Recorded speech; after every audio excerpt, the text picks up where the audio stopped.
प्रभु निकल जाओ, यहाँ से निकल जाओ, निकलो।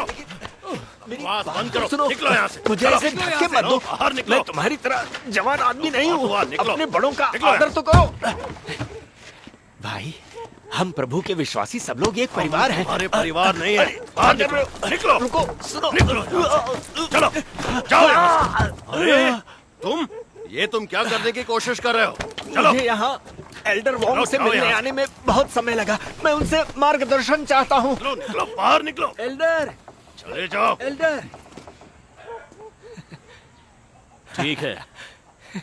देखा एल्डर,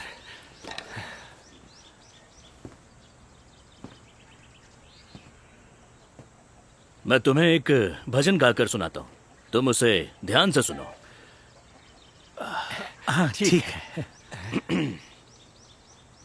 以后我们这活着还存留的人，必和他们一同被提到云里，在空中与主相遇，在空中与主相遇。这样我们就要和主永远同在，永远同在。 आमीन। प्रभु का धन्यवाद। बढ़िया, बहुत बढ़िया। ये भजन तुम्हें समझ में आया? हाँ, अच्छी तरह से। तुम इसे गा सकते हो? नहीं। तुम ये भजन भी नहीं गा सकते तो बाहर जाकर प्रचार क्या करोगे? हाँ, चलो जाओ। निकलो यहाँ से। तू समाचार का प्रचार करके खुद को शर्मिंदा मत करो। मुझे यकीन है कि आप हमसे ज्यादा भजन गा सकते हैं। ये सही कह रहे हैं। एल्डर, मैंने भी कुछ भजन सीखे हैं। तो फिर गाओ। ठीक है। 耶稣的再来，对于能接受真理的人，是一个极大的拯救。对于不能接受真理的人，就是被定罪的记号。你们当选择自己的路。 当选择自己的路，不要做亵渎圣灵、弃绝真理的事，不要做无知狂妄的人，当作顺服圣灵引导，渴慕寻求真理的人。 这样对你们才有益处，对你们才有益处。 आमीन। सुनो, ये भजन एकदम नया है। एल्डर, यकीनन आप भी यह भजन गा सकते हैं। मैंने ये भजन कभी नहीं सुना है। ये बाइबल के किस भाग से है? बस ये बताइए, ये सुनने में कैसा लगा आपको? अच्छा लगा। अब आप जानना चाहते हैं कि यह भजन कहां से आया? तुम्हें कुछ और कहने की जरूरत नहीं है। साफ साफ बताओ कि प्रभु देहधारी होकर क्यों लौटेगा, फिर तुम्हारे साथ मैं भी विश्वास रखने लगूंगा। ठीक है। एल्डर, परमेश्वर के इस्राएल में कार्य करने से लेकर प्रभु यीशु के सूली पर चढ़ने और आज तक 6000 साल बीत गए हैं, है ना? हाँ वो तो है, पर यह तुम मुझे क्यों बता रहे हो? 6000 वर्षों से परमेश्वर लगातार मानव जाति के बीच कार्य कर रहा है। क्या मनुष्य की पापी प्रकृति ठीक हो गई? क्या आप मानते हैं कि आप अब भी पाप कर सकते हैं? बक बक बंद करो, कुछ और बात मत करो। बस ये बताओ कि प्रभु देहधारी होकर क्यों लौटेगा। अगर तुम ये साफ तौर पर समझा सको तो हम बात कर सकते हैं। हाँ, क्या तुम ये बात साफ तौर पर समझा सकते हो?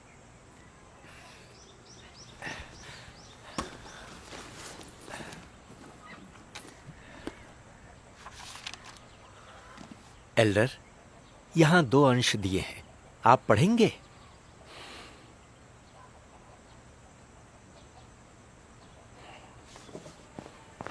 मैं पढ़ता हूँ। ठीक है। परमेश्वर द्वारा मनुष्य को सीधे आत्मा की पद्धति और आत्मा की पहचान का उपयोग करके नहीं बचाया जाता, जोर से पढ़ो। क्योंकि उसके आत्मा को मनुष्य द्वारा ना तो छुआ जा सकता है, ना ही देखा जा सकता है, और ना ही मनुष्य उसके निकट जा सकता है। सुन नहीं पा रहा हूं।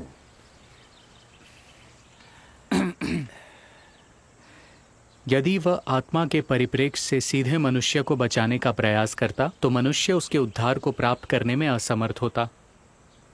यदि परमेश्वर एक सृजित मनुष्य का बाहरी रूप धारण ना करता तो मनुष्य के लिए इस उद्धार को प्राप्त करने का कोई उपाय ना होता, क्योंकि मनुष्य के पास उस तक पहुंचने का कतई कोई तरीका नहीं है। बहुत हद तक वैसे ही जैसे कोई मनुष्य यहोवा के बादल के पास नहीं जा सकता था। केवल एक सृजित मनुष्य बनकर, अर्थात अपने वचन को उस देह में जो वह बनने वाला है रखकर ही वह व्यक्तिगत रूप से वचन को उन सभी लोगों में ढाल सकता है जो उसका अनुसरण करते हैं। केवल तभी मनुष्य व्यक्तिगत रूप से उसके वचन को सुन और देख सकता है, और इससे भी बढ़कर उसके वचन को प्राप्त कर सकता है, और इसके माध्यम से पूरी तरह से बचाया जा सकता है। यदि आगे बढ़ो। यदि परमेश्वर देह नहीं बना होता तो देह और रक्त से युक्त कोई भी मनुष्य ऐसे बड़े उद्धार को प्राप्त न कर पाता, न ही एक भी मनुष्य बचाया गया होता। यदि परमेश्वर का आत्मा मनुष्यों के बीच सीधे तौर पर काम करता तो पूरी मानव जाति खत्म हो जाती, या फिर परमेश्वर के संपर्क में आने में सक्षम ना होने के कारण मानव जाति शैतान द्वारा पूरी तरह से बंदी बना ली गई। मैं पढ़ती हूँ।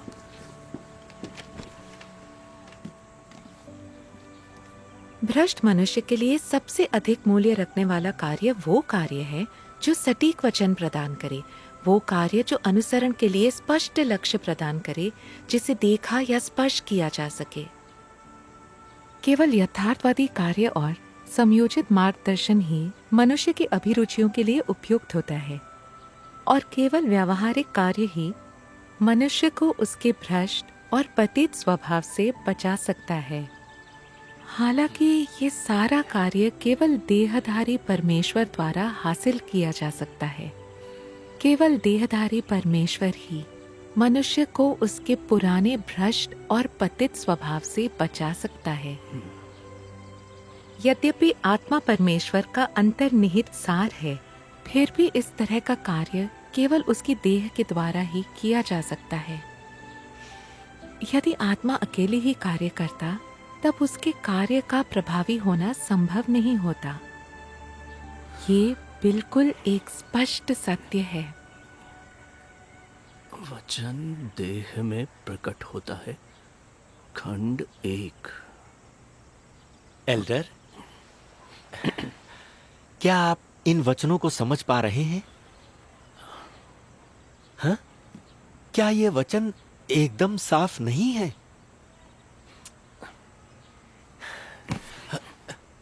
ये वचन तुम्हारे शब्दों से कहीं ज्यादा साफ है। अगर ये तुमने मुझे पहले पढ़ाए होते तो मैं प्रस्तावना।